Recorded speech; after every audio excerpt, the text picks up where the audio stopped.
Slide দেখা যায়? জি sir, দেখা যাচ্ছে স্যার।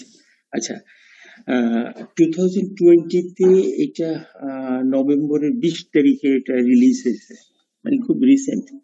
এটা সম্পর্কে আমি কয়েকবার পড়ে একটু মোটামুটি ভাবে ধারণা নেওয়ার চেষ্টা করছি।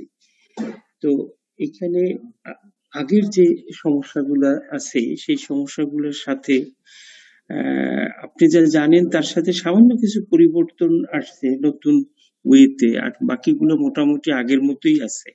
অনেকগুলাই দেখবেন যে নতুন কোনো চেঞ্জ নেই।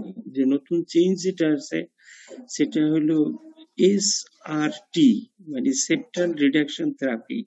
অনেক জায়গায় দেখবেন যে শুধু এসআরটি লিখে ছেড়ে দিছে। সেখানে আগের গাইডলাইনে বা আগের বইতে ছিল যে সেপ্টাল অ্যালকোহল অ্যাবলেশন, এইটা অ্যাডভোকেট করতো না। এখন আবার এটার বলতেছে যে সেপ্টাল অ্যালকোহল অ্যাবলেশন এটা করা যায়, এবং ক্লাস 1 ইন্ডিকেশনে নিয়ে আসছে in experienced hand in experienced centre. এটুক। আর হলো আইসিডির জন্য রিস্ক স্ট্রাটিফিকেশনের জন্য আইসিডিটা আইসিডির রিস্ক স্ট্রাটিফিকেশন মানে করে যদি মাল্টিপল রিস্ক ফ্যাক্টর থাকে এবং পেশেন্ট ঝুঁকিতে থাকে তাহলে আইসিডি ইমপ্ল্যান্ট করার জন্য বলছে, এবং তারা একটা অ্যালগরিদম সেট করছে যে কি ধরনের আইসিডি দিতে হবে। তাহলে একটু দেখি আস্তে আস্তে করে প্রথমে যে জিনিসটা করছে, আমেরিকান কলেজ অফ কার্ডিওলজি সবসময় ওই যে প্রথম 10টা কি মেসেজ দিয়ে প্রথম শুরু করে। তো সেই 10টা কি মেসেজের পরে ওগুলো আস্তে আস্তে করে ওরা পরে হাইলাইট করতে থাকে। তো 10টা কি মেসেজের ভিতরে প্রথম মেসেজটা হলো যে শেয়ার্ড ডিসিশন মেকিং। তুমি যাই কিছু করো না কেন এটা শেয়ার করে নিতে হবে পেশেন্ট এবং পার্টির সাথে, এবং তুমি কি করতে যাইতেছো, কেন ডায়াগনোসিস করতে যাইতেছো, পরবর্তীতে সাবসিকুয়েন্ট কি কি ম্যানেজমেন্ট করবা, তার কি লাভ হইতে পারে, কি ক্ষতি হইতে পারে, ইনক্লুডিং এভরিথিং।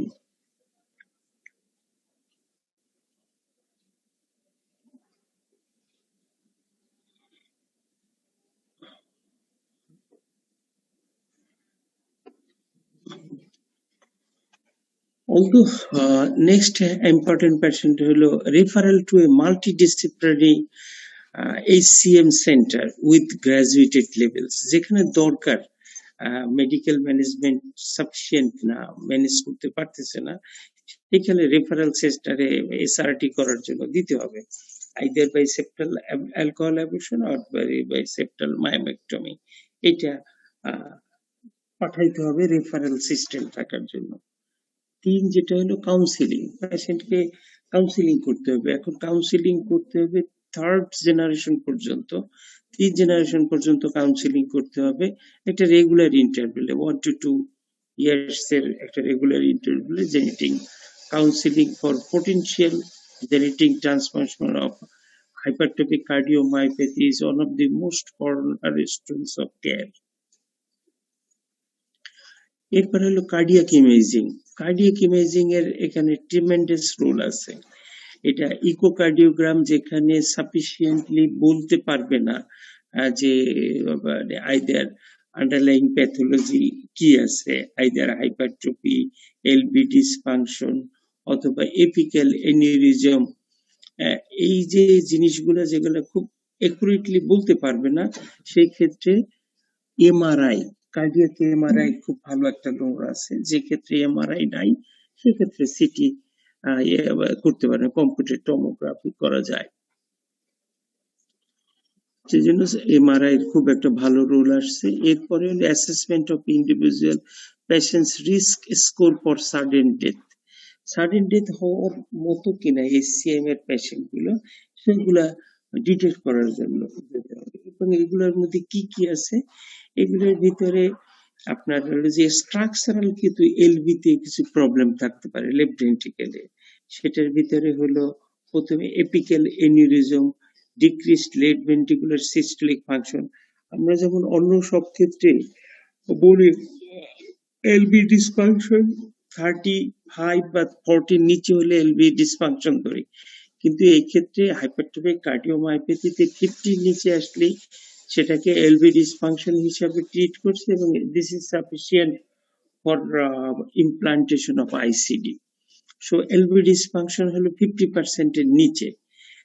এইচসিএম এ দুইটা জিনিসের খুব ব্যত্যয় আছে, একটা হলো এলভি ডিসফাংশন কাউন্ট করা হয় 50 নিচে, আর দুই হলো এখানে যদি অ্যাট্রিয়াল ফিব্রিলেশন হয় তাহলে কোনো ধরনের স্যাচব্যাস স্কোর করা লাগবে না।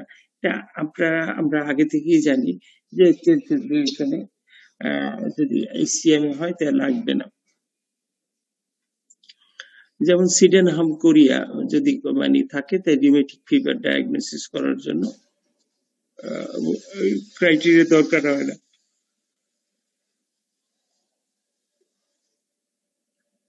তো আরো মানে রিস্ক ডিটেকশন করা যায়, সেটা হলো এমআরআই দিয়া ওই যে গ্যালাডোনিয়াম যে এনহ্যান্সমেন্ট আছে যেটা দিয়া ইনক্রিজড ফাইব্রোসিস বোঝায়। এরপরে ইকোকার্ডি ইসিজি করলে আমরা নন সাস্টেইন যদি ভেন্ট্রিকেল পাই, টেকিকার্ডিয়া পাওয়া যায়, তাহলে এইগুলো হলো সার্টেন রিস্কের মানে রিস্ক ফ্যাক্টর। এগুলো যদি থাকে তাহলে তাকে কনসিডার করতে হবে আইসিডি দেওয়ার জন্য। যদিও এই সমস্ত ক্ষেত্রে ইন্ডিকেশন ক্লাস 2 ইন্ডিকেশন থাকবে, ক্লাস 1 থাকবে হলো প্রিভিয়াসলি যদি কোনো থাকে ইভেন্ট থাকে সেটার জন্য। নেক্সট হলো risk factor for with children. চিলড্রেনের জন্য মানে রিস্ক ফ্যাক্টর আর অ্যাডাল্টের রিস্ক ফ্যাক্টর একটু ডিফারেন্স আছে ক্লাস এবং লেভেল অফ এভিডেন্সে। সেক্ষেত্রে হলো ক্লাস 2 থাকবে, কিন্তু লেভেল অফ এভিডেন্স চিলড্রেনদের জন্য 2B 2A আর অ্যাডাল্টদের জন্য 2B। মানে এসসিডি লাগানোর জন্য অ্যাডভান্টেজ বাচ্চাদের বেশি বয়স্কদের চেয়ে। And septal reduction therapy, এটা বলছে SRT বলছে, performed in experienced HCM teams at dedicated center, and to continue to improve the safety and efficacy of such that earlier intervention may be possible in selected patient with drug refractory or severe outflow tract obstruction causing signs and symptoms of decomposition. তার মানে medical ম্যানেজমেন্টে response করবে না, plus যদি obstructive hypertrophy থাকে তাহলে করতে হবে। Given the data on the significantly improved output at comprehensive ICM center, this decision represents an optional referral opportunity. এই যে পরবর্তীতে কিছু ডাটা আসছে, এই ডাটার জন্যই মানে আউটকাম মানে এটা ভালো আসছে, সেই জন্য এইদিকে এটাকে আবার রিকমেন্ড করতেছে এসসিসি। এই যে কথাটা আগে বলছিলাম আমরা যে patient with HCM and persistent or paroxysmal atrial fibrillation have a sufficiently increased risk for a stroke, such that oral anticoagulation with diarrheal anticoagulants alternative warfarin should be considered the default treatment option independent of SASPAS score. A rapid atrial fibrillation, কারণ কি a rapid atrial fibrillation is often poorly tolerated in patients with HCM, and maintenance of the sinus rhythm and rate control are the key pursuits in successful management.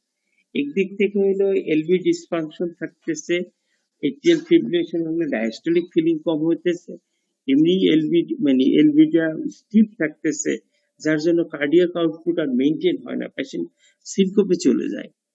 এই জন্যই মানে atrial fibrillation হলে এটাকে যথাযথভাবে সাইনাসে রাখার চেষ্টা করতে হবে, নাম্বার 1। আর যদি না পারা যায় তাহলে রেট কন্ট্রোল করতে হবে।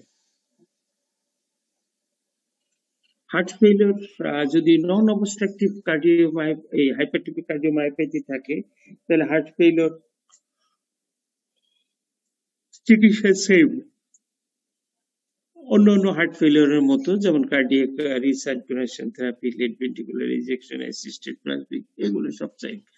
In patient with HCM and ejection fraction less than 50% cannot significantly impair systolic function and identifies individuals with poor prognosis who are at increased risk for SCD, sudden cardiac death. 50% এর নিচে থাকলে এর risk বেশি খারাপ থাকবে। Number 10, exercise. এখন exercise general পপুলেশনে যেভাবে exercise করা যায় ঠিক একইভাবে HCM যদি নন অবস্ট্রাকটিভ ভ্যারাইটি থাকে তাহলে সেই এক্সারসাইজ করা যায়, তবে খুব বেশি এক ধরনের এক্সারসাইজ না অবস্ট্রাকটিভ ভ্যারাইটিতে। এটার জন্য সবচেয়ে ভালো যে পদ্ধতি হচ্ছে patient should be taught to live within his cardiac region, যতটুকু সম্ভব ততটুকুর জন্য। কিন্তু হাইপারট্রফিক কার্ডিওমায়োপ্যাথিতে কশাস থাকবেন আপনারা, এই ক্ষেত্রে স্পোর্টস বা এগুলো অ্যালাউ করা যাবে না, কম্পিটিটিভ স্পোর্টস তো নাই। হেলথ এটা পরে আমরা আস্তে আস্তে করে দেখব। এখন শেয়ার ডিসিশন মেকিং এর সম্পর্কে আসি। শেয়ার ডিসিশন মেকিং, কারণ ওই যে সেপ্টাল মায়োমেক্টমি আর সেপ্টাল অ্যাবলেশন থেরাপিটা তো এখনো অতটা মানে জনপ্রিয়তা না পায় নাই এবং অনেক ক্ষেত্রে ফেইল করে। সেই জন্য এই ক্ষেত্রে ডিসিশন মেকিং এর জন্য আপনার সবকিছু বলতে হবে। For patient with HCM or at risk for HCM, shared decision making is recommended in developing a plan of care that indicates full disclosure of the risk, benefit, and anticipated outcome of all patients, as well the opportunity for the patient to express their goals and concern. This is a share.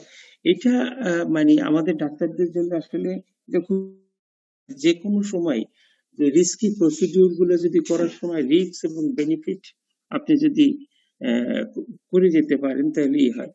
কালকে একজন আমার প্রখ্যাত মানে surgeon মারা গেছেন, নাম সবাই জানেন, গোলাম রসুল স্যার মারা গেছেন।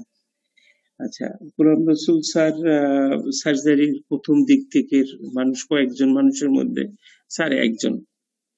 তো স্যার মানে রোগীদের বলতো যে আমি তো আপনার রোগীর জন্য ভালোর জন্য আমি যাচ্ছি অপারেশন টেবিলে, আমি কাজ করতেছি, আমি আমার সর্বতভাবে দিব, আপনি দোয়া করতে থাকেন আমার জন্য যেন আমি সফল কাম হতে পারি, কামিয়াব হতে পারি। স্যার এইভাবে রোগীদেরকে শেষের দিকে বুঝে উঠত। কারণ ওই যে স্যারের এক ছেলে আমার এক ছোট ভাইরা, সেই হিসাবে স্যারের আরো কিছু কথাবার্তা মানে আছে যে মানে খুবই পায়াস এবং ধার্মিক দিক থেকে, যদিও সে হলো ওই যে চান টুপি যে মতলব জানেন আপনারা, যারা একদিন আগে সৌদি আরবের সাথে মিল রেখা ঈদ কোরবানি করে সেই গ্রুপের সে মানুষ। তারপরও তার অনেক মানে অনেক স্টুডেন্ট আছে, অনেকেই আছে। তো সেরকম একটা মানে শেয়ার ডিসিশনের জন্য এরকম একটা প্ল্যানিং আপনার লাগবে। 2 নম্বরে মাল্টিডিসিপ্লিনারি হাইপারট্রফিক কার্ডিওমায়োপ্যাথি সেন্টার, যেখানে আপনার SRT দরকার, সেই সমস্ত জায়গায় একটা এক্সপেরিয়েন্স টিম দরকার এবং যারা এইগুলোর মধ্যে করে, কারণ এটা হলো হাইলি সিলেক্টিভলি মানে এলইডিতে সেপ্টাল ব্রাঞ্চে যে আপনার অ্যালকোহলটা পুশ করে, যার জন্য একটা তারা মায়োকার্ডিয়াল ইনফার্কশন তৈরি করে। Each patient with HCM in whom septal reduction therapy is indicated, the procedure should be performed at an experienced center with demonstrated excellence in clinical outcomes for these procedures. এটা হলো মানে experience centre, আর বাকি যেটা আছে সেটা বাদ দিই। Next হলো diagnosis, initial evaluation and follow up. ডায়াগনোসিসটা আসলে মানে যেখানে সার্টেন এবং আনসার্টেন দুইটা গ্রুপ আছে এবং ফেনোটাইপ পজিটিভ মানে জেনোটাইপ পজিটিভ জেনেটিক টেস্টিং। শোনা যায়? জি স্যার শোনা যাচ্ছে। কার বদরুলের সমস্যা? আরে বদরুল হঠাৎ করে মাঝে মাঝে আনমিউট হয়ে যান আপনারা, নিজেই বুঝেন না। হ্যাঁ জি,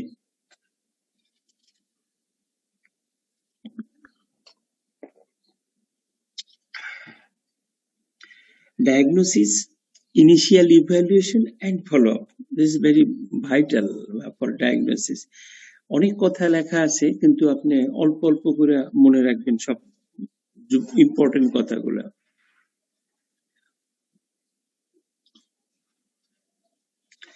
In patient with suspected HCM, comprehensive physical examination, complete medical and 3-generation family history is recommended as a part of initial diagnostic assessment. এটা আমরা সবসময় করি, একটা হিস্ট্রি নেই, ইসিজি করি, ইনভেস্টিগেশনের আগে আমরা কমপ্লিট একটা ফিজিক্যাল এক্সামিনেশন করি এবং সাপ্লিমেন্টারি আমরা তার ইনভেস্টিগেশন করি two strengthening the physical findings to come to a diagnosis. তার মানে হিস্ট্রি ফিজিক্যাল এক্সামিনেশন করার পরে ইনভেস্টিগেশন করে আমরা একটা ডায়াগনোসিসের কাছাকাছি পৌঁছে, হয়তো কমপ্লিট ডায়াগনোসিস না পড়তে পারলেও আমরা কতগুলো ডিফারেন্সিয়াল ডায়াগনোসিসে পৌঁছাই। এবং এই কতগুলা আপনার আছে ফিচার্স আছে, এগুলো আমার কাছে মনে হয় না যে এগুলো অত জরুরি বা মনে রাখার মতো, যে কতগুলো clinical features that mimics with মানে HCM ফেনোটাইপস।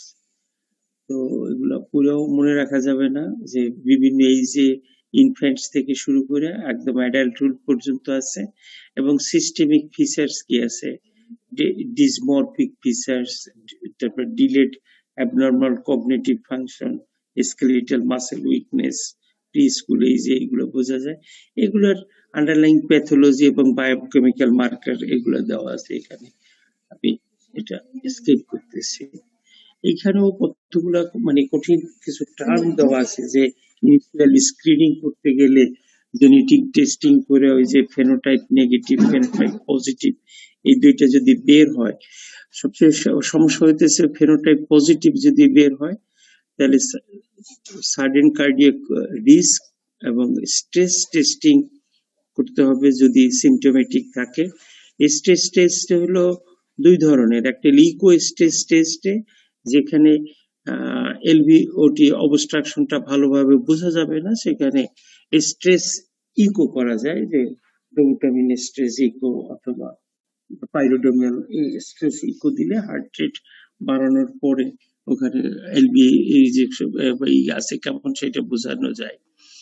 এরপরে হলো every 1 to 2 years changes with symptoms যদি থাকে, এবং সার্টেন রিস্ক ফ্যাক্টর গুলার মানে রিস্ক স্কোর গুলা টেস্ট করতে হবে by clinical assessment, echo or Holter. Ultimately যে সমস্ত গ্রুপ সিমটোমেটিক থাকে তাদের মানে ট্রেডমিল অর মানে বাইক স্ট্রেস করা যেতে পারে।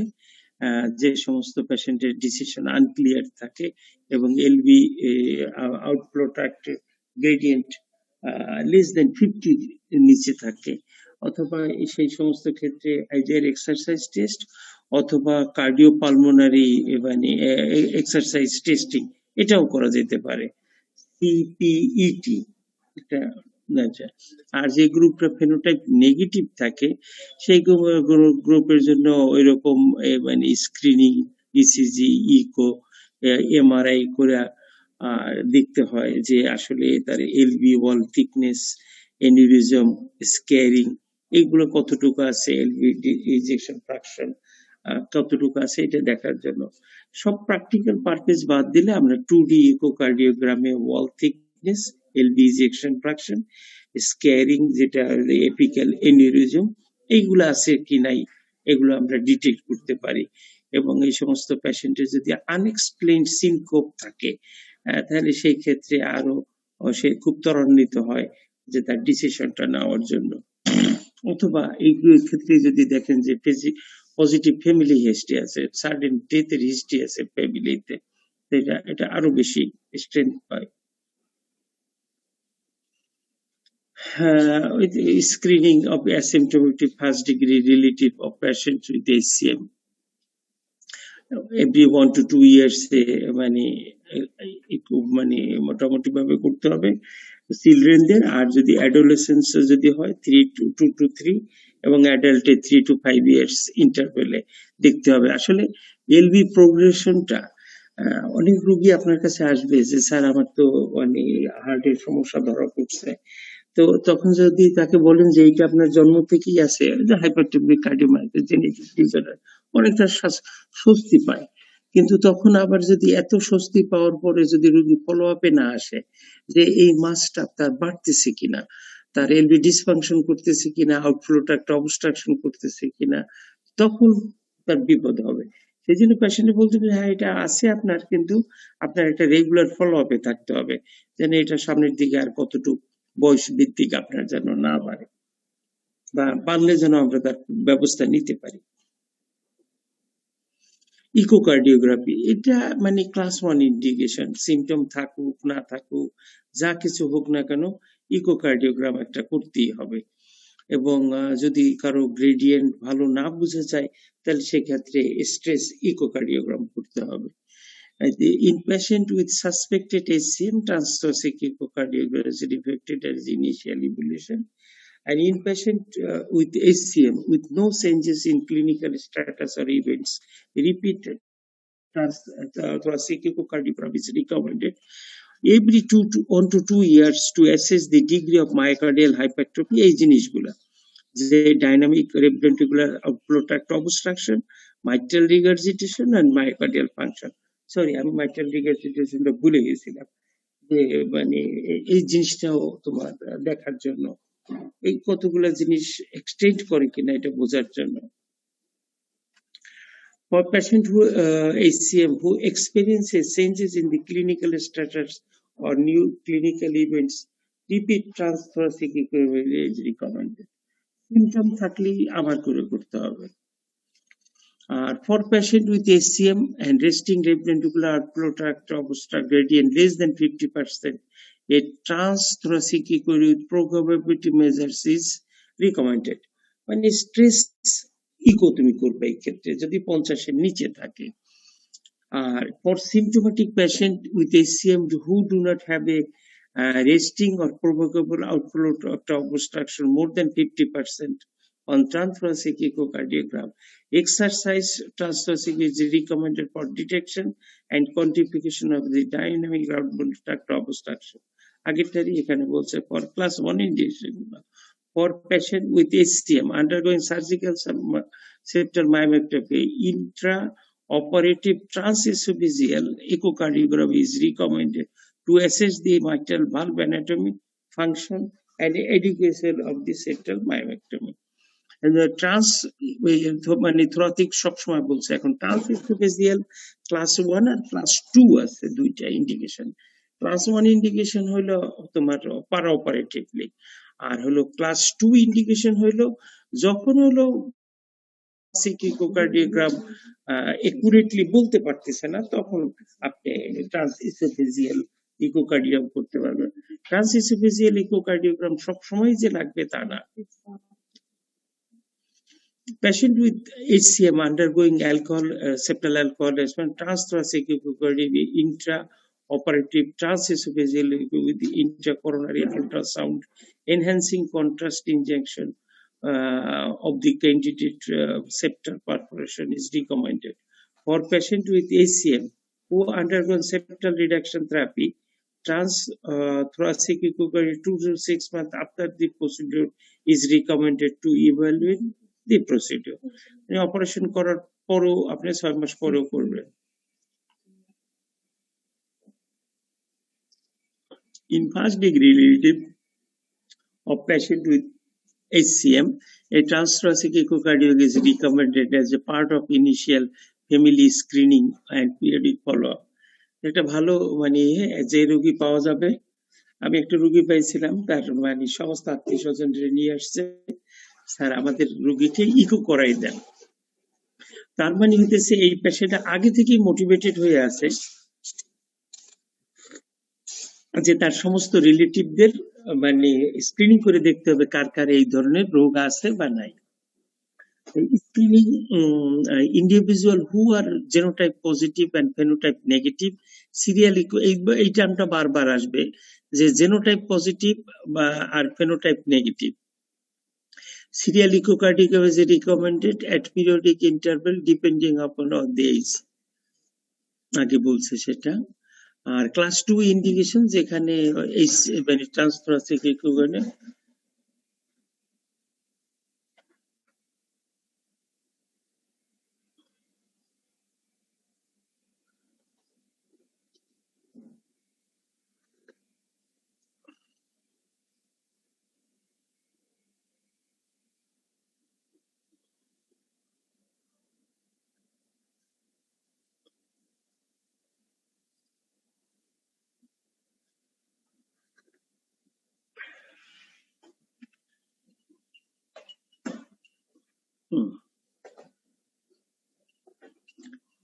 ট্রান্সথোরাসিক ইকোকার্ডিওগ্রাম যেখানে একুরেটলি ডিটেক্ট করতে পারবে না, সেখানে ট্রান্সইসোফেজিয়াল ইকোকার্ডিওগ্রাম করতে পারবে। লেভেলটা চেঞ্জ হয়ে যাবে ক্লাস 2A। এগুলা ট্রান্সইসোফেজিয়াল। এখন ওই যে একই রকম চিলড্রেনদের 1 to 2 years R অ্যাডাল্টদের 2 to 3 years, আর হলো সরি মানে অ্যাডোলেসেন্সের হলো 2 to 3 years, আর অ্যাডাল্টের এভরি 3 to 5 years ইন্টারভেলে আপনার স্ক্রিনিংটা করতে পারবেন, অ্যাটলিস্ট 1 বছরের আগে না। কার্ডিওভাস্কুলার মানে সিএমআরআই খুব ইম্পর্টেন্ট একটা টুল। যখন ইকোকার্ডিওগ্রাম ডিটেক্ট করতে পারবে না পার্টিকুলারলি, অথবা ইকোকার্ডিওগ্রাম করছেন আপনার কোনো রকম কনফিউশন অ্যারাইজ করতেছে, সেই ক্ষেত্রে ডায়াগনোস করতে পারবে।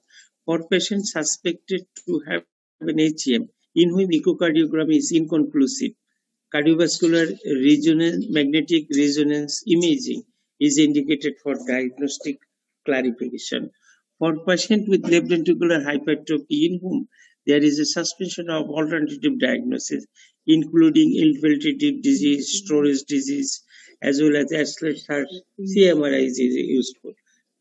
First to confirm, next to differentiate. For patient with এই জন্য আমাদের অজয় সিএমআরআই নিয়ে খুব মানে আছে। আমরা দেখি মানে 10 লাখ টাকা দিয়ে যদি অজয়ের একটা সফটওয়্যার কিনে দেওয়া যায়, তাই সিএমআরআই ও করতে পারবেন।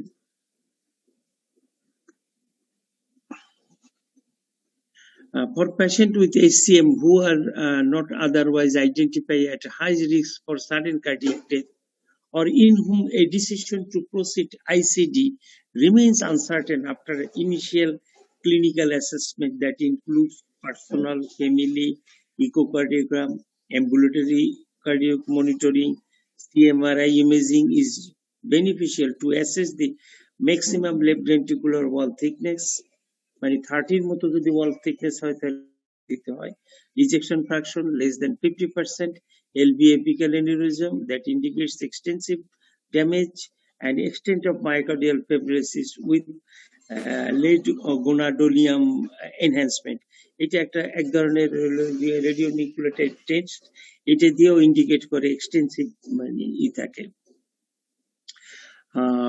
এলজি অনেক জায়গায় লেখা আসবে এরকম যে এলজি মানে এক্সটেন্সিভ থাকে, লেট গোনাডিয়াল এনহ্যান্সমেন্ট থাকে, যেটা ইন্ডিকেট করে ফাইব্রোসিস। নেক্সট হলো সিএমআরআই। তাহলে সিএমআরআই প্রথম গেলে হলো মানে ডায়াগনোসিস করার জন্য, তারপরে সেকেন্ড হলো ডিফারেন্সিয়েট করার জন্য, থার্ড হলো যেখানে ডিসিশন আনক্লিয়ার যে আইসিডি লাগবে কিনা, সেক্ষেত্রে করা যাবে।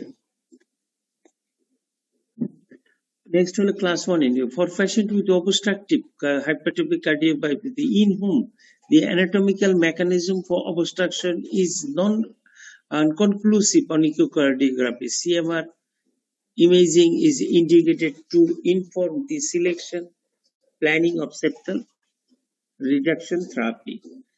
এগুলো ক্লাস 1। ক্লাস 2 এর ভিতরে যেগুলো আছে সেগুলো হলো মানে অতটা ইম্পর্টেন্ট না, আমি এর জন্য একটু ছেড়ে দিই একটু আপনাদের।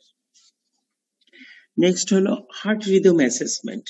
হার্ট রিদম অ্যাসেসমেন্টের ভিতরে হলো ইসিজি একটা লাগবেই, এবং এক্সটেন্ডেড ইসিজি মানে হল্টার মনিটর মানে 12 to 24 আওয়ার্স। এটা দেখার জন্য কি দেখবেন, এলে নন সাস্টেইনড ভেন্ট্রিকুলার ট্যাকিকার্ডিয়া হয় কিনা তার, বা কোনো ধরনের অ্যারিথমিয়া আছে কিনা, যে সাবসেটটা ইন্ডিকেট করতে পারে যে হাইপারট্রফিক কার্ডিওমায়োপ্যাথি থেকে সাডেন কার্ডিয়াক ডেথে আসতে পারে। Inpatient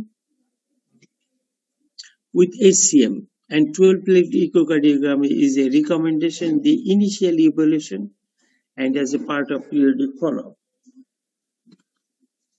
And patient with HCM, 12 to 48 hours ambulatory echocardiogram monitoring is recommended in the initial evaluation and as a part of periodic follow-up to identify patients who are at risk for sudden cardiac death and guide management of arrhythmia. Class 1, in patients who developed palpitation or lightheadedness or extended more than 24 hours electrocardiogram monitoring or event recording is recommended, which should not be considered diagnostic until the patient have the symptoms while being monitored.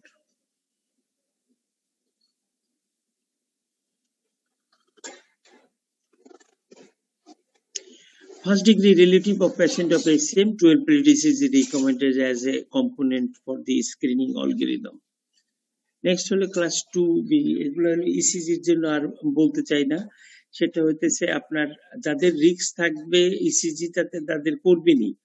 এরপরে হলো ECG করার জন্য ক্লাসে integration 2B3 কোনো নাই, 3 নাই কিছু, সবই 2A আর B এর মধ্যে আছে। 2A will in patient with ACM who are additional risk factor for atrial fibrillation, such as left atrial dilatation, advanced ages, newer heart association class 3 or 4 heart failure, who are eligible for anticoagulation. Extended ambulatory monitoring is reasonable to screen the AF as a part of initial evaluation and periodic follow-up. এক্ষেত্রে মানে আপনি শুধু ECG এবং Holter দুইটাই আপনি extended করা যাবে। In adults with HCM without the risk for AF who are eligible for anticoagulation, extended ambulatory monitoring may be considered to assess the for symptomatic paroxysmal atrial fibrillation as initial evaluation and periodic follow-up. মাঝে মাঝে আপনি করে দেখতে পারবেন যে paroxysmal atrial fibrillation হয় কিনা। অনেক রোগীতে কমপ্লেইন করে যে হঠাৎ করে তার বুকটা এত ধড়ফড় করে, আবার এমনিই কমে যায়। এটা আসলে মানে ডিফারেন্সিয়েট করা খুব কঠিন, কারণ হলো ওই মুহূর্তে তার পালস, ব্লাড প্রেশার এবং রেকর্ডিং এর কোনো সিস্টেম থাকে না। এখন নতুন যে আইফোন সিস্টেম গুলো বের হয়েছে, এইগুলো অবশ্য যে সিস্টেম বের হয়ে গেছে, এইগুলা আপনি হাত দিলেই আপনার মানে হার্টের ট্রেসিংটা রেকর্ড হয়ে থাকে, যে হার্ট রেটটা রেকর্ড হয়ে থাকে, রেকর্ড করা যায় এবং সেক্ষেত্রে করা যায়, ডিটেকশন করা যায়। এবং এই সিস্টেমটা এখন তো 12 চলতেছে, 13তে আরো বেশি আসবে, ফ্রেন্ডলি আসবে, কারণ ওরা ওই হার্ট রিদম একটা ছিল, কোম্পানি ছিল, ওইটাকে কিনে দিছে আইফোন। ওদের প্রযুক্তিগুলো আইফোনের ভিতরে কাজে লাগাবে। এনজিওগ্রাম, এনজিওগ্রামের হলো HCM এ এনজিওগ্রাম কখন করবেন? এক হলো যদি মানে থাকে, সাসপিশন থাকে যে করোনারি আর্টারি ডিজিজ হতে পারে, তাদের মানে করবেন। বয়স যদি 35 বা তার উপরে থাকে সেই সমস্ত ক্ষেত্রে মানে করতে হবে। এছাড়া যদি সেপ্টাল অ্যাবলেশন মানে থেরাপি অথবা মাইমেক্টমি, যেটা SRT বলে, সেপ্টাল রিডাকশন থেরাপি বলতেছে, এগুলোর যদি প্ল্যান করা হয় তাহলে সেই ক্ষেত্রে, এবং যে ক্ষেত্রে ডায়াগনোসিস আনসার্টেন থাকবে যে আউটফ্লো ট্রাক্ট অবস্ট্রাকশনটা আমি বুঝতে পারি নাই, সেক্ষেত্রে ইনভেসিভ প্রসিডিউর করে আউটফ্লো ট্রাক্টটা বোঝা যাবে।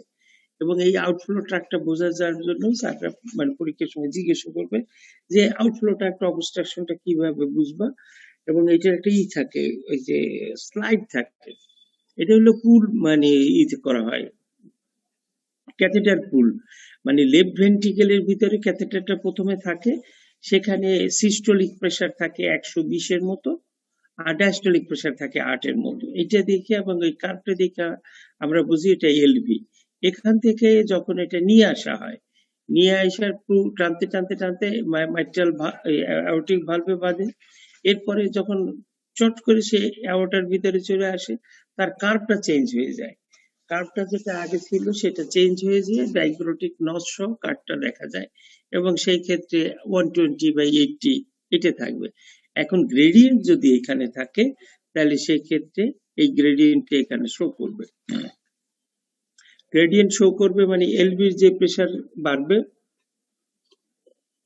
অ্যাওর্টার প্রেসারের দিকে বাড়বে।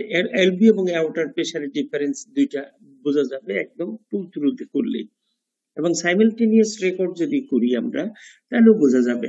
সাইমালটেনিয়াস রেকর্ড কিরকম?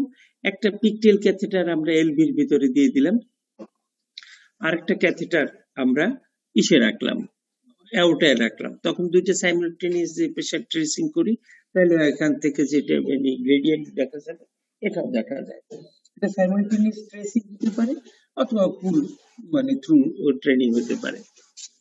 For patients with HCM who are the candidates for septal reduction therapy and for whom there is uncertainty reading the presence and the severity of left ventricular outflow tract obstruction, or non-invasive imaging, invasive hemodynamic assessment and cardiac catheterization may be required. In patients with HCM with symptoms or evidence of myocardial ischemia, coronary angiogram is recommended. In patients with HCM who are at risk for coronary atherosclerosis, coronary angiography is recommended before surgical myectomy. Exercise testing, এটা খুব মানে controversial জিনিস। Exercise testing as a whole আমরা যে জানি যে exercise testing মানে HCM এ কন্ট্রাইন্ডিকেটেড। আসলে কখন কন্ট্রাইন্ডিকেটেড? যদি এর গ্রেডিয়েন্ট 50 উপরে থাকে প্লাস এর ইজেকশন ফ্র্যাকশন 50 নিচে থাকে, তাহলে সেই সমস্ত ক্ষেত্রে আমরা এক্সারসাইজ টেস্ট করতে যাব না। কিন্তু যে সমস্ত ক্ষেত্রে সিমটম নাই, অ্যাসিমটোমেটিক, এলবি গ্রেডিয়েন্ট 50-এর নিচে আছে বা 50 না, সেই সমস্ত ক্ষেত্রে প্রভোগ করতে হতে পারে যে ক্রোনোট্রপিক রেসপন্স এবং হেমোডাইনামিক রেসপন্স কেমন আছে এটা দেখার জন্য। For symptomatic patients with HCM who do not have resting or provocative outflow of obstruction gradient more than 50 mm on thoracic echocardiogram, exercise thoracic echocardiogram is recommended for detection and qualification of the dynamic LVOT. এটা আমরা আগের বারও বলছি যে এটা ক্ষেত্রে করা যাবে। In patients with non-obstructive HCM and advanced heart failure, cardiopulmonary exercise stress testing, এটা অন্য একটা cardiopulmonary exercise testing, ওই হেড টিল্ট টেস্টের এইরকম একটা পদ্ধতি আর কি, should be performed to qualify the degree of myocardial functional limitation and in selection of the patient for heart transplantation or mechanical circulatory support. Exercise testing in patient with HCM, exercise stress testing is reasonable to determine the functional capacity and to provide prognostic information as a part of initial evaluation. তাহলে HCM কি করা যায়? For asymptomatic patient with HCM who do not have any resting or provocative outflow tract gradient more than 50 mg on a standard transthoracic equivalent, exercise TE is reasonable to detect the qualification of the dynamic left ventricular outflow tract obstruction. That level কমায় নিয়ে আসছে। Exercise testing আর এখান থেকে বললাম না। এখন genetic and family screening, এইটা genetic মানে সব পেশেন্টের মানে 3 জেনারেশন পর্যন্ত তোমার মানে হিস্ট্রি আর হলো ইনিশিয়াল অ্যাসেসমেন্ট করতে হবে, তার মধ্যে ইসিজি, ইকো এইগুলো করা লাগবে। পরে হলো যে ফেনোটাইপ ডিটেক্ট করার জন্য মানে জেনেটিক টেস্টিং লাগবে। In patient with HCM, evaluation of the familial inheritance including a 3-generation family history is recommended as a part of initial assessment. এইরকম তার বংশ পরস্পর বা ফ্যামিলিতে এরকম ছিল কিনা এটা খুঁজে বের করতে হবে। In patient with HCM, genetic testing is beneficial to illustrate a magnetic basis to facilitate the identification of the family member at risk for developing HCM. In patient with atypical clinical presentation of HCM or when another genetic condition is suspected to be caused, a workup including genetic testing for HCM and genetic causes of unexplained cardiac hypertrophy is recommended. Alternate diagnosis করতে পারবেন। In patient with HCM who chooses to undergo genetic testing, pre and post genetic counseling by an expert in the genetics of cardiovascular disease is recommended so that risk, benefit, results and their clinical significance can be reviewed, discussed with patient in shared decision making process. When performing genetic testing is an SCM profound, the initial tier of the gene testing should include these genes with strong evidence to be based causing SCM. Genetic test লাগবে the first degree relative of the patient with SCM, both clinical screening যেমন ECG and echo and cascade with genetic testing should be offered. এটা মানে offered করতে বলছে genetic test করার জন্য। কি আবার শব্দ করে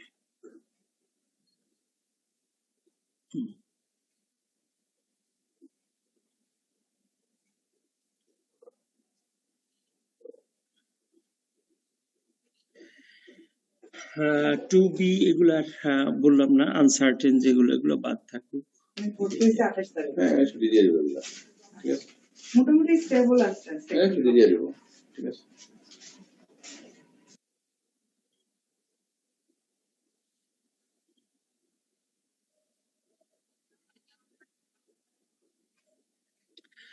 Genetic testing benefit নাই কাদের? For patient with SCM who have undergone genetic testing and found to have no pathological variants, cascade genetic testing of the family is not useful.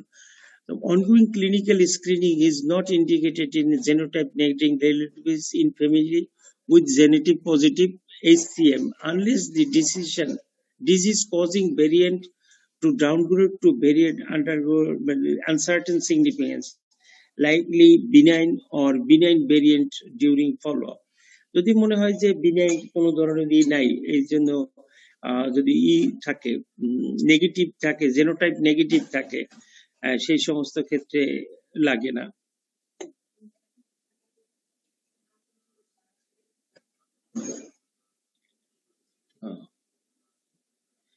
এখানে একটা চার্ট দেওয়া আছে যে আসলে কাদের কাদের মানে কি কি করবে না করবে, এই যে এসসিএম ডায়াগনোসিস হওয়ার পরে আসলে ক্লিনিক্যাল সার্ভে সবকিছু মনে রাখতে পারবেন না, তো সবকিছু মনে করে দুইটা জিনিস হলো ক্লিনিক্যাল মানে সার্ভিলেন্স লাগবে এবং জেনেটিক টেস্টিং লাগবে। এটা রেগুলার ফলো আপের মধ্যে থাকবে এবং জেনেটিক টেস্টে যাদের ফেনোটাইপ পজিটিভ থাকবে এদেরকে রেগুলার ফলো আপে রাখতে হবে to detect the risk for certain cardiac death.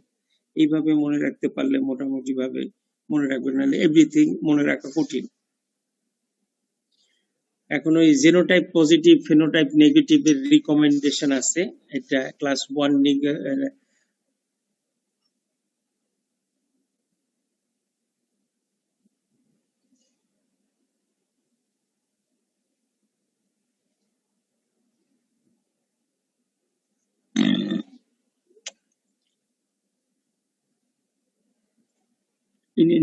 মানে জেনোটাইপ যদি থাকে in individual who are genotype positive but phenotype negative for HCM, serial clinical assessment, echocardiogram and cardiac imaging are recommended at periodic interval depending upon the age.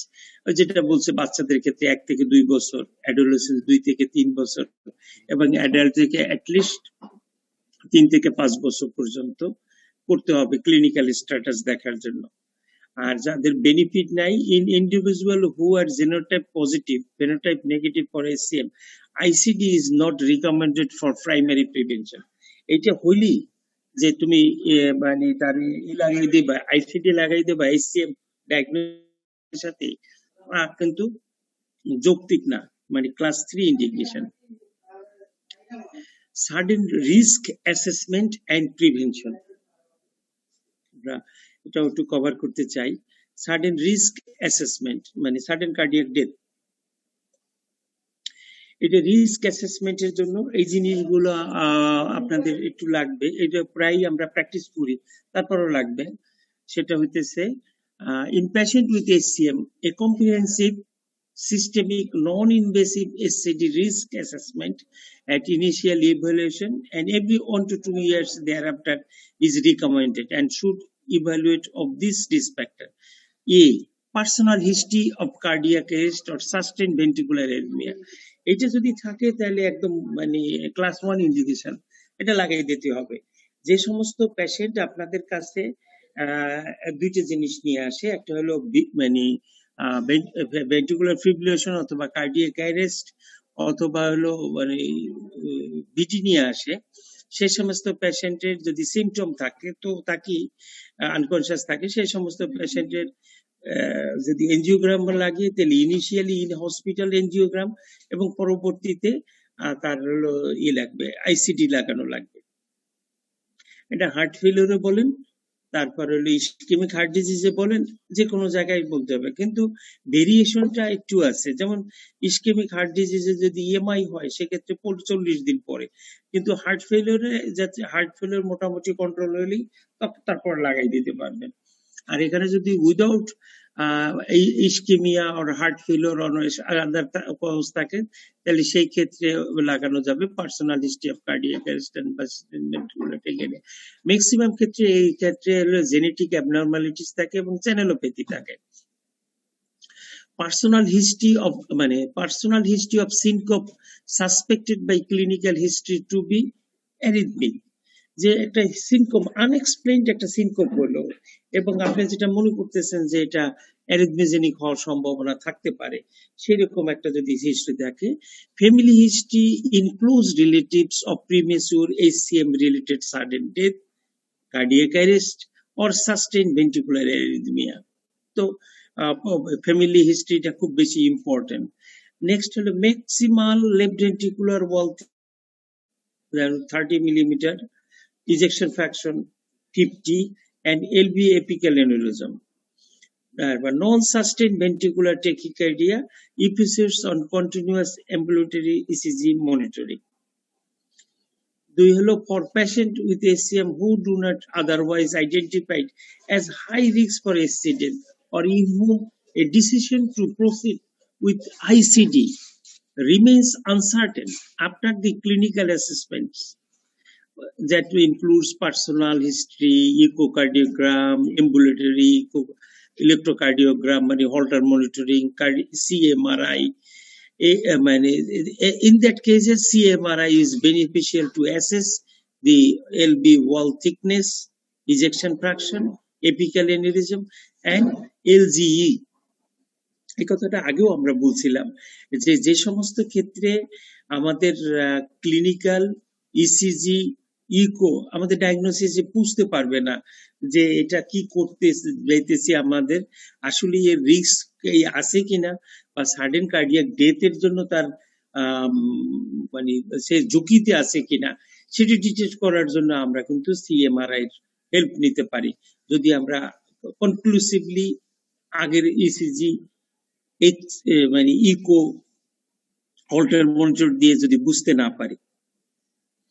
Class 2 এটা মানে বাদ দিলেও চলে, এটা অতটা মানে ইম্পর্টেন্ট কিছু নাই, ওগুলোরই একটু অন্য ফর্ম কি যে মানে for patients who are more than 16 years of age with HCM, it is reasonable to obtain echocardiogram with left ventricular diameter, maximal left ventricular outflow tract gradient to aid in calculating and estimating 5-year sudden death risk that may be useful during the shared decision making for ICD implantation. যে এটা মানে যেমন left মানে atrial fibrillation থাকলেও আগের বারে আমরা দেখছি যে আর্টেরিয়াল ফিব্রিলেশন থাকলে যে এটা আদার কোনো প্যাথোলজি আছে কিনা, যে এটা HCM রিলেটেড এট্রিয়াল ফিব্রিলেশন না এটা এটিএম লেফট এটিএম এর নিজের কোনো প্যাথোলজির জন্য, যেমন লেফট এটিএল ডাইলেটেশন হাইপারট্রফির জন্য অথবা অন্য কোনো অ্যারিথমিজেনিক এর জন্য আমরা ডিটেক্ট করি। এখন হলো পেশেন্ট সিলেকশন ফর আইসিডি, কাদেরকে আপনি সিলেক্ট করবেন, এটা হলো পরীক্ষার জন্য আপনার জন্য মানে মরণপণ কোশ্চেন, যে আপনি কাকে আইসিডি প্ল্যান করবেন। স্যার পরীক্ষার বোর্ডে গেলে জিজ্ঞাসা করবে যে আইসিডি ইমপ্লান্টেশন কার জন্য তুমি করার জন্য সিলেক্ট মনে করো, HCM যাদের আছে। এক সময় আইসিডি ইমপ্লান্টেশন মানে মেথড অফ চয়েস ছিল, পরবর্তীতে dual pacemaker method of choice ছিল। আমরা পড়ছি যখন আমরা স্টুডেন্ট ছিলাম সেই 2000 সালের আগে, যে কি HCM with LV gradient more than 50%, dual pacemaker is the treatment of option. পরবর্তীতে এটা অবসলিউট হয়ে গেছে। এখন আপনাদের হার্স্টের যে 14th হার্স্টে দেখবেন যে এটা treatment are no longer valid বা no longer give any benefit এরকম দেওয়া যায়। এই গাইডলাইনেও কিন্তু ওই ডুয়েল পেসমেকারকে আর উৎসাহিত করা হয় নাই, যদিও সেপ্টাল অ্যালকোহল অ্যাবলেশন এবং মায়োমেক্টমিকে স্ট্যান্ডার্ড ট্রিটমেন্ট হিসেবে তারা বর্ণনা করছে। In patients with HCM, application of the individual clinical judgment is recommended when assessing the prognostic strength for conventional risk marker with clinical profile of the individual patient, as well as through the balanced decision of the evidence, benefits, estimated risks to engage fully informed patient activity, participate in the ICD decision making. তার মানে এটা পেশেন্টের সমস্ত profile clinical profile, ইনভেস্টিগেশনাল profile নিয়ে তারপর পেশেন্টের সাথে risk এবং বেনিফিট নিয়ে রোগীর সাথে কথা বলতে হবে। That is shared decision making. For patient with HCM and previous documented cardiac arrest or sustained BT, ICD is recommended. It is class 1. এতে আর কোনো ভুল নেই। যদি কারো HCM থাকে এবং previously cardiac arrest, cardiac sustain বিটি থাকে লাগাই দেবে। আথার ভাই কিন্তু গত ক্লাসে এটা বলে গেছিল যে যদি প্রিভিয়াসলি কারো কিছু থাকে ইভেন্ট কিন্তু তারকে লাগাই দেবেন। নেক্সট হলো কিছু নাই তাদের কি করবেন, যেটা primary. For adults patient with HCM more than one risk factor for sudden cardiac death, it is reasonable to offer an ICD. The major risk factor include number 1, sudden death just definitely or likely attributable to HCM in more than one, equal to or more than one first degree relative, close relative who are less than 50 years of age. এরকম যদি একটা history থাকে, massive, that is more than 30 millimeter left ventricular hypertrophy in any LV segments. C, more equal to or more than one recent episodes of syncope suspected by clinical history to be arrhythmogenic, unlikely to be neurocardiogenic, vasovagal etiology or related to LVOT. এইগুলো বাদ দিতে হবে আপনার, যে নিউরোকার্ডিওজেনিক অনেকেই তো ওটির মধ্যে অজ্ঞান হয়ে পড়ে যান, তারপর অনেক স্ট্রেস থাকলে বা মাথা ঘুরে পড়ে যান, ওইগুলো বাদ দিতে হবে। অথবা স্ট্রেস, তারপরে হলো মিক্সুরেশনাল কমপ্লেক্স যেগুলো থাকে, কফ, এই সমস্ত যে সিনকোপের যে 5টা কারণ আছে সেই কারণগুলো বাদ দিতে হবে। LV apical aneurysm independent of size and left ventricular ejection fraction less than 50%. এইটা একটু এখানে ইম্পর্টেন্ট, যে LV ejection fraction 50% এর নিচে সচরাচর আমরা 40 থেকে 30 মধ্যে মনে করি। এখানে হলো একটা বা তার যদি বেশি থাকে এই রিস্ক ফ্যাক্টর, তাহলে আপনি লাগাইতে পারবেন। সেক্ষেত্রে হলো ক্লাস 2A ইন্ডিকেশন। আর চিলড্রেনদের যদি থাকে তাহলে সেক্ষেত্রেও লাগানো যাবে। For children with HCM who have more than one conventional risk factor including unexplained syncope, massive left ventricular hypertrophy, non-sustained ventricular tachycardia, family history of early HCM related sudden cardiac death, ICD implantation is reasonable after considering the relatively high complication rates of long-term ICD implantation in inward patients. এখানে class 2A indication.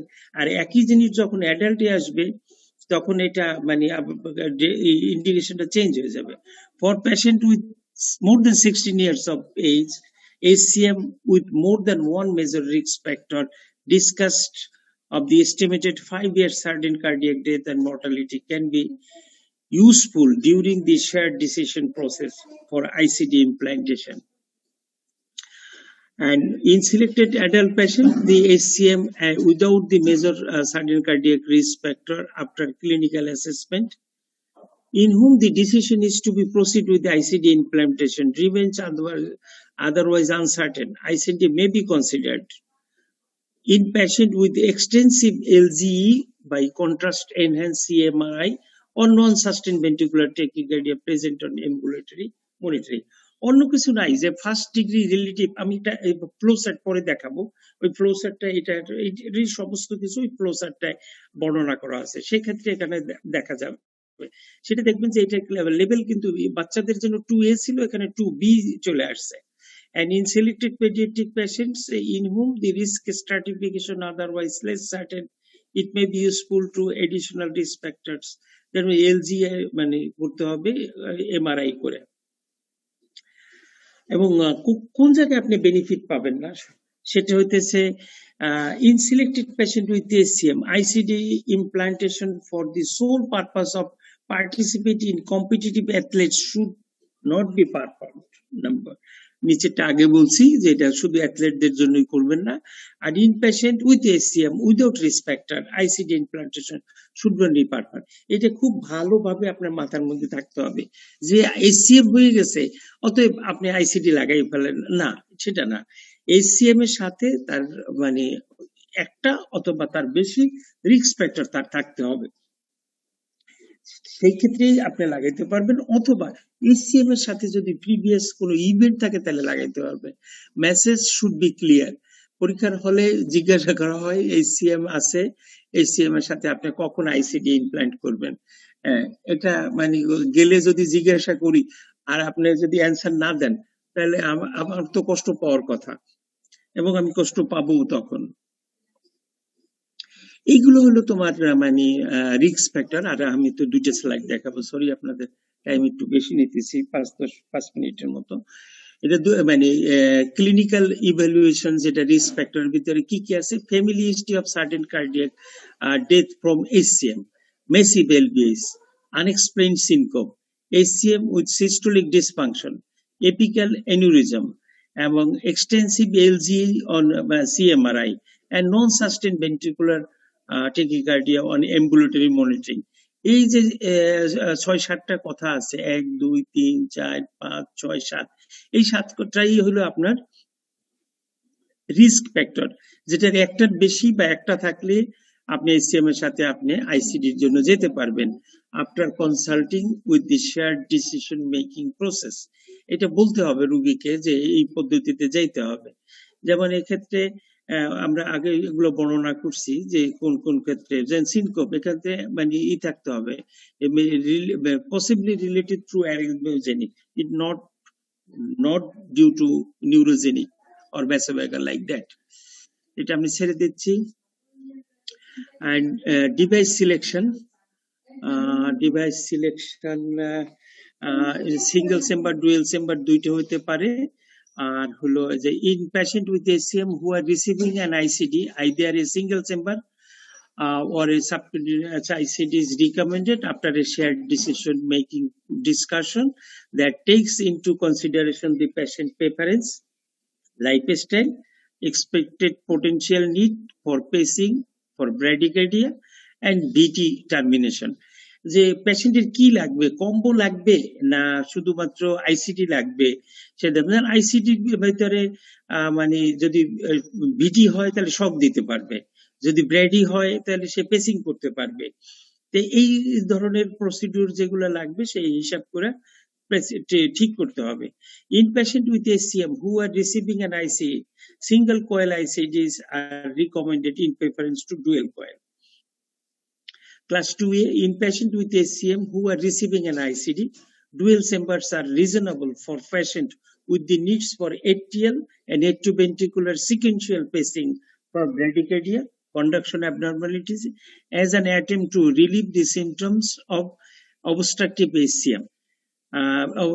এটা আমরা মানে আমাদের সময় ছিল হলো মানে ইসের মানে ডুয়েল চেম্বার পেসমেকার, আমরা যেটা করতাম সেই সময় dual chamber pacemaker with programmed মানে মানে সব মানে প্রোগ্রাম থাকতে সিকোয়েন্সিয়াল পেসিং এর জন্য, এর সাথে ভেন্ট্রিকুলার পেসিং এর জন্য। এখন ICDর ভিতরে সেটা করে দিয়েছে যে sequential pacing for bradycardia and conduction abnormalities and is as an attempt to relieve the symptoms of ACM. In selected adult patient with non-obstructive HCM receiving an ICD who have NYSA class 2 to 4, left bundle branch block, LV ejection fraction less than 50%, cardiac resynchronization therapy CRT for symptoms reduction is reasonable.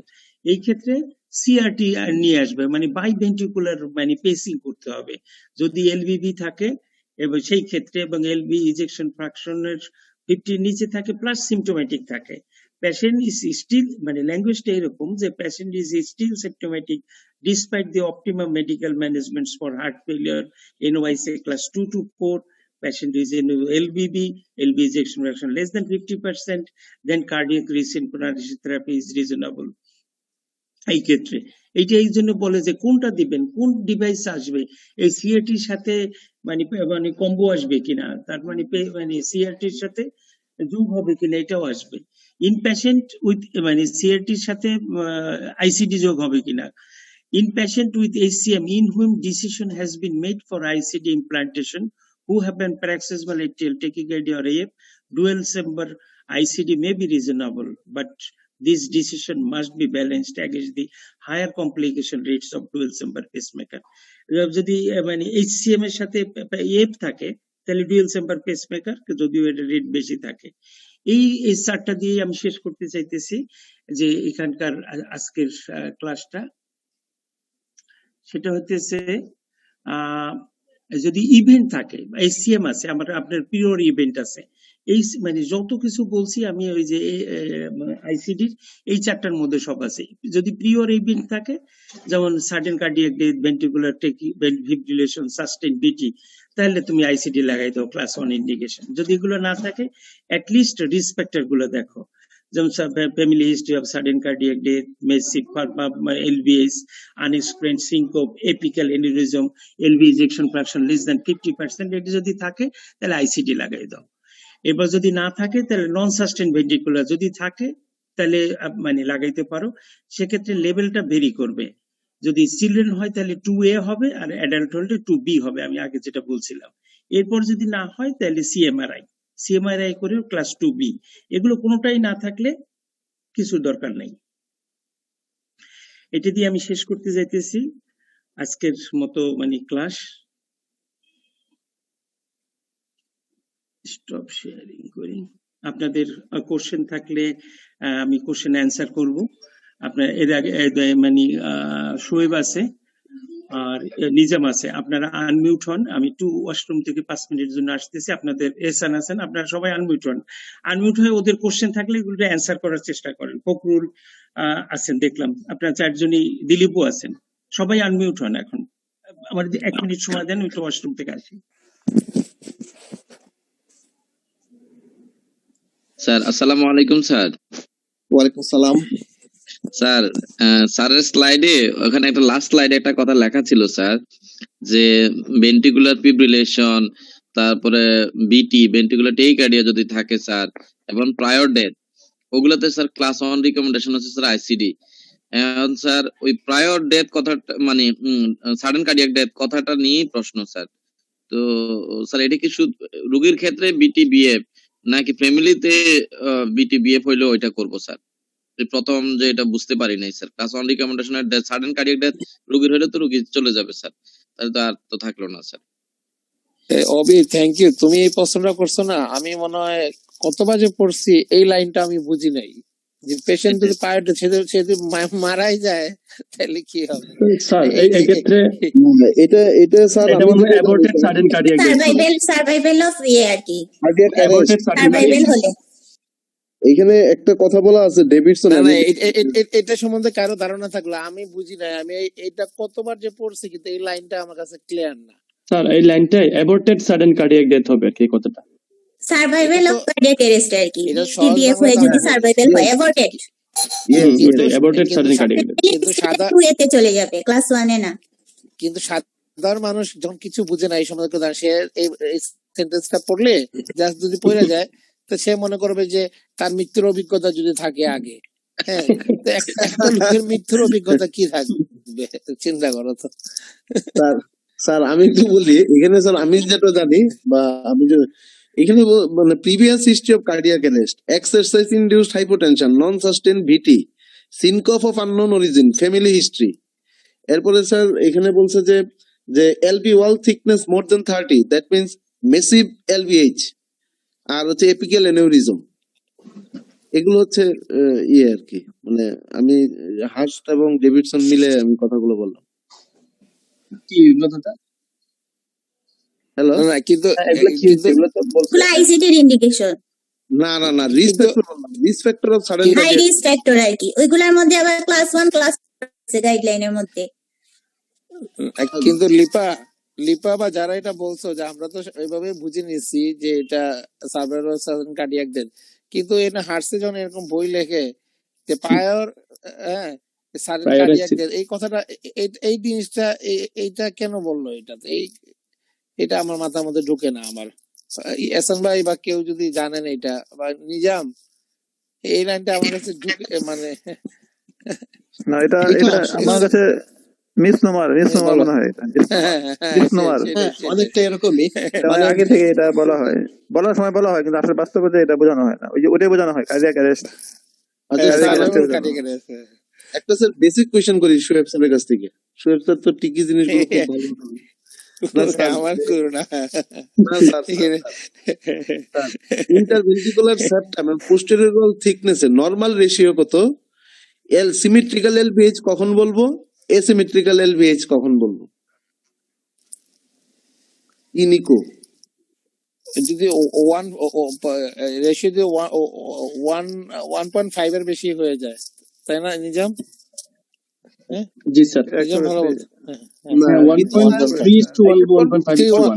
1.3 to 5 range আছে। জি, sir. 5 এর বেশি হয়ে গেছে। হ্যাঁ, সেটাই। 1.3:1 হচ্ছে normal, আর যদি 1.5:1 এর বেশি হয় তখন হচ্ছে এসিমেট্রিক্যাল। হ্যাঁ, লিপা 5 এর বুঝলে বেশি হয়ে আরেকটু গেছে। বলো, আরেকটু ক্লিয়ার করো। নরমাল কত বললা?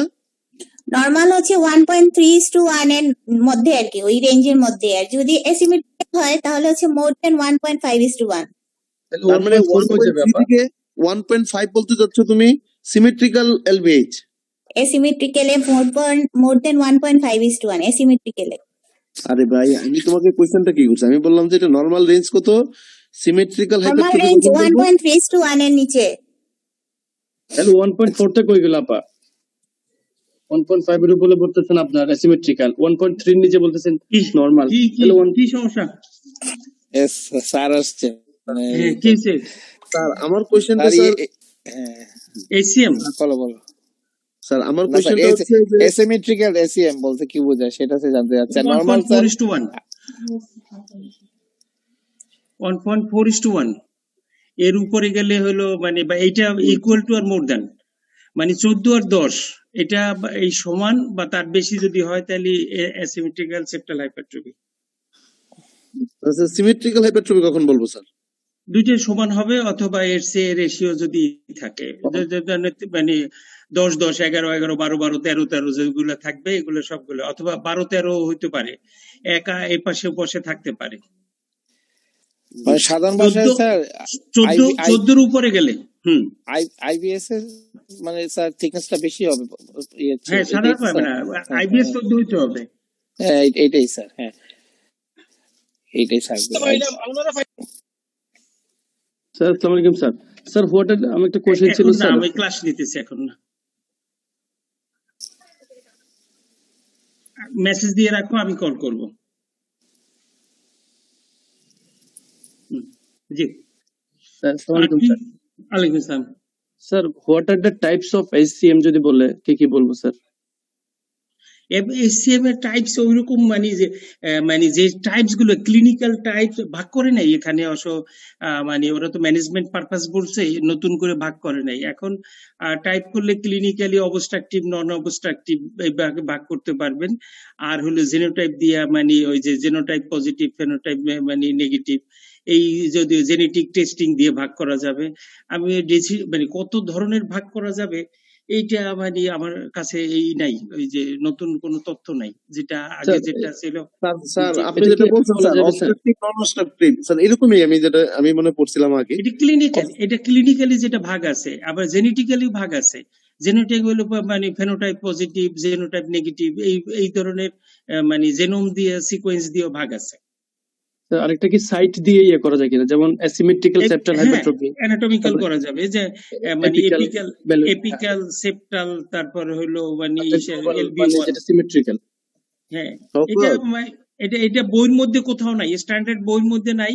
এইটা মানে ওই সটির মধ্যে তোমরা মানে পাইতে পারো যে ডেভিডসনের লেখা 3টে আছে। আছে স্যার।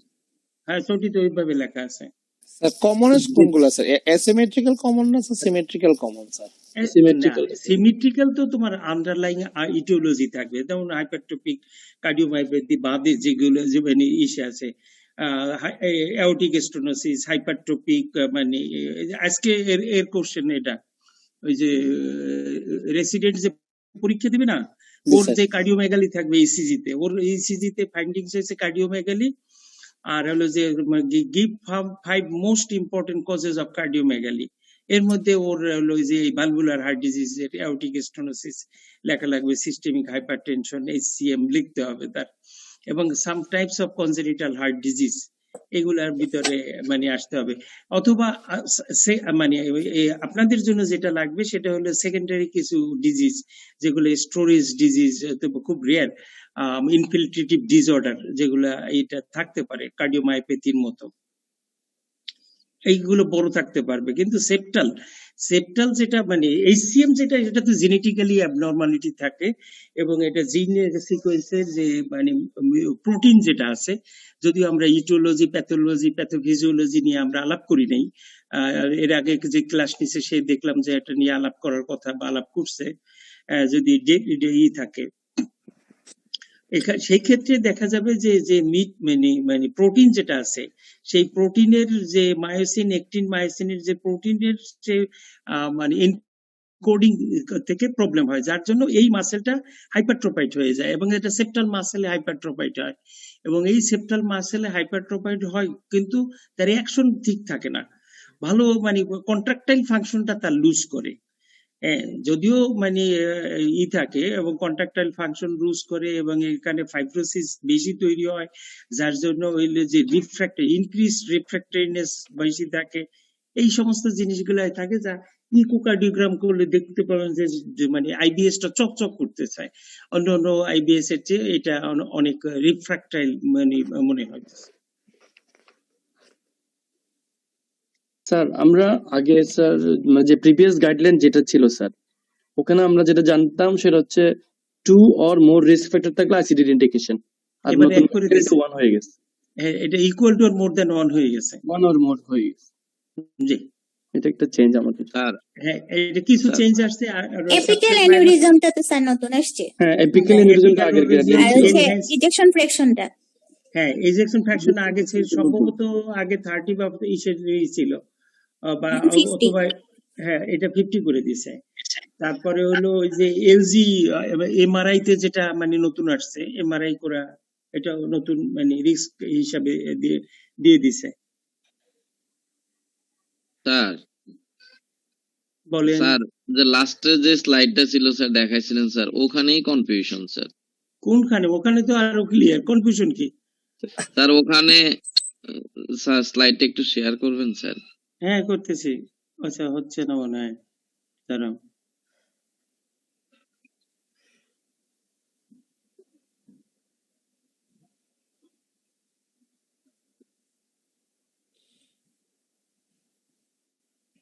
বলো কোন জায়গায় আবার কনফিউশন হলো? স্যার লাস্টের স্লাইডে উপরে লেখা আছে sir, prior event, sudden prior cardiac death, hmm ventricular fibrillation, sustain VT. এখানে সাডেন কার্ডিয়াক ডেথ হয়ে গেলে কি করে আইসিডি লাগাবো স্যার? স্যার এই জায়গাটা কি আসলে আগের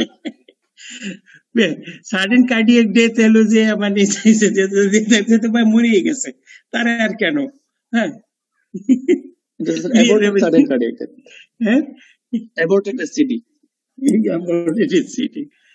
আচ্ছা, এটা মানে সাডেন কার্ডিয়াক ডেথ, সে বাইসে আছে আর কি, ডেথ হয় নাই, অথবা তার ফ্যামিলিতে যদি এরকম থাকে সেই রকম একটা হিস্ট্রির মধ্যে থাকবে। তাহলে স্যার সার্ভাইভাল অফ লিখলে মনে ফ্যামিলিতে হলো। তো স্যার ক্লাস 2 এতে চলে গেছে। হ্যাঁ, সার্ভাইভাল, নিজের হবে স্যার, অ্যাবর্টেড হবে, সার্ভাইভাল অফ কার্ডিয়াক অ্যারেস্ট। হ্যাঁ সেটাই, সাডেন কার্ডিয়াক ডেথ ঠিক হয় নাই, বাইসে আছে। জি স্যার, থ্যাংক ইউ স্যার। আচ্ছা, তা ঠিক আছে, মানে আর যদি না থাকে নেক্সট আরেকটা ক্লাস আমার নিতে হবে। আমি ওই যে দেখছি যে সবগুলা একত্রে তো বলতে গেলে আপনারই হবে অনেক 113টা 14টার মতো মানে স্লাইড ছিল। আমি ওখান থেকে কতগুলা বলছি আজকে মনে হয় বলছি, খারাপ বলি নাই, আজকে 60টা স্লাইড বলে ফেলছি। আর সামনের দিকে আমাদের হলো আরো 55টা স্লাইড আছে, আমরা ওগুলা মানে করবো। ক্লাস 2 আর 2B এগুলা বাদ দিলে মানে হয়, কারণ ক্লাস 2 আর 2B তে আপনার হলো কনফিউশন ক্রিয়েট হয়। ক্লাস 1 আর 3 মনে রাখলে এর মাঝখানে যা থাকবে তার ক্লাস 2B থাকবে। আজকে তো মানে আমরা আসলে জানতাম না যে মানে প্রশান্তর বার্থডে, তাহলে তো আমরা অন্যভাবে সেলিব্রেট করতে পারতাম, যদিও পিঠা উৎসব আছে। পিঠা উৎসবে স্যার আমরা খেয়ে ফেলবো। আর হলো যে একই সাথে আমাদের হলো বদরুল আমিনও মানে পাইছে, মানে প্লেস পাইছে, তার জন্য ওই পিঠা দিয়েই চলে যাবে আর কি। এক পিঠা দেখাইয়া সব কিছু করে